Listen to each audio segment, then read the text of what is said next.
હતા જે રીતે ઘૂસણખોરી કરવામાં આવી રહી છે, ત્યારે આ ઘૂસણખોરી અટકાવવા માટે અને જે તમામ જે ઘૂસણખોરો છે તેની સામે હવે ગૃહ વિભાગે પોલીસને સતત કામગીરી કરવાના જે આદેશ છે તે આદેશ આપવામાં આવ્યા છે અને તેના જ અંતર્ગત દ્રશ્યોમાં પણ જોઈ શકાય છે હાલ કે જે ડિમોલેશનની જે કામગીરી છે તે કરવામાં આવી રહી છે। આ જે દ્રશ્યો છે કે જે ગુજરાત ફર્સ્ટની ટીવી સ્ક્રીન ઉપર જોઈ રહ્યા છો તે અમદાવાદમાં શાલમ પાસેનો ચંદોડા તળાવ વિસ્તાર છે કે જ્યાં સૌથી વધારે બાંગ્લાદેશીઓની વસાહત માટે પંકાયેલો છે અને અહીંયા જે ડિમોલેશન કરવામાં આવી રહ્યું છે તે કુખ્યાત વ્યક્તિ એટલે કે લલ્લા બિહારી નામના શખ્સનું ફાર્મ હાઉસ છે અને તેનું જ ખાસ કરીને જે ડિમોલેશન છે તે કરવામાં આવી રહ્યું છે। જો આ વ્યક્તિની વાત કરવામાં આવે લલ્લુ બિહારી, તે પોલીસ પકડથી ભાગી ચૂક્યો છે અને આ વ્યક્તિ કુખ્યાત છે કારણ કે જે ગેરકાયદેસર બાંગ્લાદેશીઓ છે કે જે ગેરકાયદેસર ઘૂસણખોરી કરતા હોય છે તેને સૌથી વધારે આ શખ્સ દ્વારા સહારો આપતા હોવાનું સામે આવ્યું છે અને તેને રોજગાર પણ આપે છે, એટલે કે ચોક્કસથી જે ગેરકાયદેસર પ્રવૃત્તિ છે ઘૂસણખોરોની તે આ વ્યક્તિ કુખ્યાત વ્યક્તિ દ્વારા પ્રોત્સાહન આપવામાં આવી રહ્યું છે અને ગેરકાયદેસર ઘૂસણખોરી કરતા લોકોને પણ સહારો આપે છે અને તેના જ કારણે તેનું જે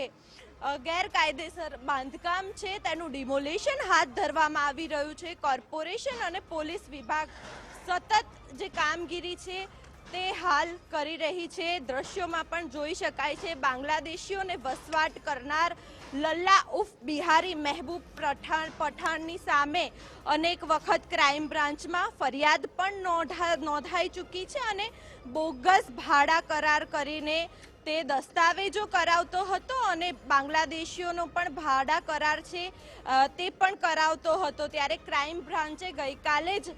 મોડી રાત્રે જે ગુનો છે તે ગુનો નોંધ્યો છે, જેમાં 420, 465, 471, 467 અને 67ની કલમ હેઠળ આ શખ્સ સામે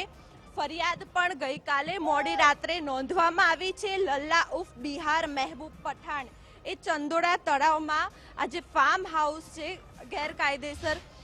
તે બનાવ્યું અને આ ફાર્મ હાઉસ પર હવે દાદાનું બુલડોઝર ફરી રહ્યું છે। હાલની વાત કરવામાં આવે તો ગની પથ્થરવાળા લલ્લા ઉફ બિહારી મહેબૂબ પઠાણ કારુ મોમીનના જે ગેરકાયદેસર મકાનો છે તે હાલ તોડવામાં આવી રહ્યા છે। આ શખ્સો દ્વારા ગેરકાયદેસર ઝૂંપડીઓ અને કાચા મકાનો પણ બનાવ્યા હતા અને સાથે સાથે એવું આલિશાન ફાર્મ હાઉસ બનાવ્યું હતું કારણ કે ચંદોરા વિસ્તારની જો આપણે વાત કરીએ તો અહીંયા સૌથી વધારે ઝૂંપડાઓ જોવા મળતા હોય છે, પરંતુ આ એકમાત્ર બંગલો અને ફાર્મ હાઉસ એવું હતું કે જ્યાં આલિશાન બનાવવામાં આવ્યું હતું અને ભવ્ય હવેલીને પણ ટક્કર મારે તેવું ફાર્મ હાઉસ જે છે તે અહીંના ટપોરી એવા લલ્લા બિહારીએ ગેરકાયદેસર રીતે બનાવીને ઊભું કર્યું હતું। ત્યારે હવે પોલીસ ચોપડે નોંધાતા હવે જે કાર્યવાહી છે ડિમોલેશનની તે કરવામાં આવી રહી છે। ઝૂંપડપટ્ટીઓ વચ્ચે અયાશીનો જે અડ્ડો છે તે પણ ઊભો કરવામાં આવ્યો હતો અને ખાસ કરીને વાત કરીએ તો છેલ્લા ઘણા સમયથી જે કાર્યવાહી છે તે કાર્યવાહી કરવામાં આવી રહી છે, ત્યારે હવે પોલીસ વિભાગ અને કોર્પોરેશન સંકલન કરીને કામગીરી જે છે તે કરી રહ્યું છે। જી માનસી, આપ જોડાયેલા રહેજો, આપણી પાસેથી પણ અપડેટ મેળવતા રહીશું।